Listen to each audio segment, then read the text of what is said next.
നിങ്ങളുടെ favourite shows ഇനി ഒരിക്കലും മിസ്സാവില്ല. ഇപ്പോൾ C5 കാണും നിങ്ങളുടെ ഫേവറേറ്റ് ഷോ തികച്ചും സൗജന്യമായി. എന്താ മോളെ, എന്തു പറ്റി? ഈ ടോർച്ചർ എനിക്ക് സഹിക്കാൻ വയ്യ ചേച്ചി. നീ കാര്യം എന്താന്ന് പറ.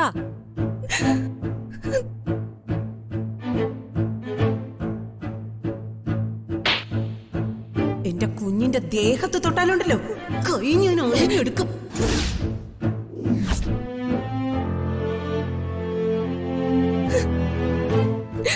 ചേച്ചി മുറിയിലിരുന്ന് നീരെ മുടി കെട്ടി കൊടുക്കായിരുന്നു. മുറി മൊത്തം വൃത്തികേടായിട്ടിട്ടിരിക്കായിരുന്നു. എനിക്ക് ദേഷ്യം വന്നു ചേച്ചി. ഒന്ന് കണ്ടു നോക്ക് റൂം ആകെ അലങ്കോലായിട്ടിട്ടിരിക്കുന്ന കണ്ട് എനിക്ക് ദേഷ്യം വന്നു.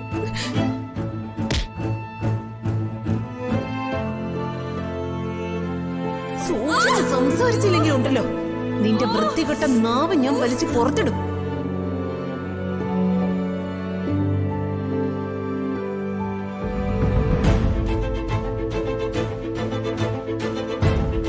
നീ വാ.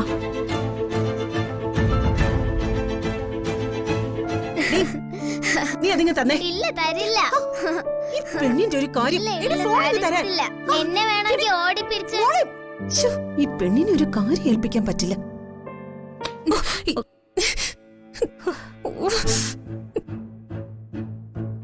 മീര, മീര, എന്താ?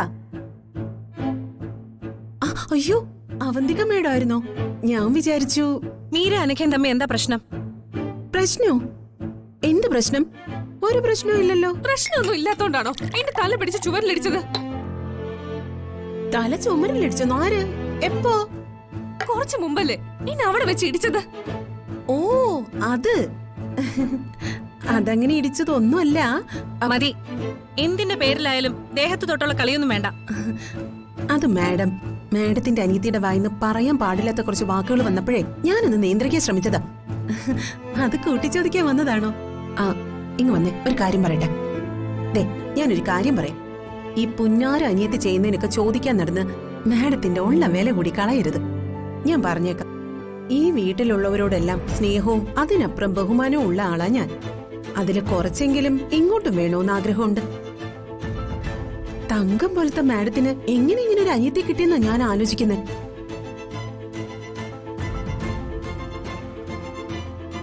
മാഡത്തിന് നല്ല തിരക്കായതുകൊണ്ട് ഈ അനിയത്തി ഉപദേശിച്ച് നേർവഴിക്ക് നടത്താനൊന്നും സമയം കിട്ടി കാണൂലല്ലേ? സാരമില്ല, എനിക്ക് സമയമുണ്ട്. ഞാൻ മാഡത്തിന് ഫ്രീ ആയി ഒരു ഉപദേശം തരാം. എന്നെ അടിച്ചു, എന്നെ നുള്ളി, എന്നെ മാന്തി, എന്നെ പിച്ചി, കൊഞ്ഞനം കുത്തിന്നൊക്കെ ഈ കൊച്ചു പറയുമ്പോ അതിന്റെ പുറകെ ഇറങ്ങരുത്.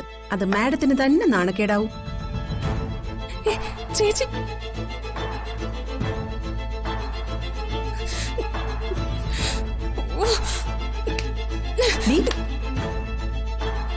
നിനക്ക് കിട്ടുന്നത് നിനക്ക് മാത്രം ഉള്ളത്.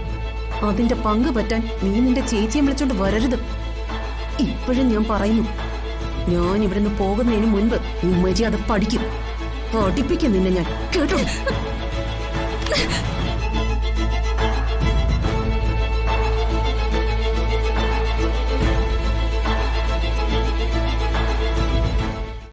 ഡൗൺലോഡ് ചെയ്യൂ C5 ആപ്പ്. കാണൂ എല്ലാ എപ്പിസോഡുകളും സൗജന്യമായി.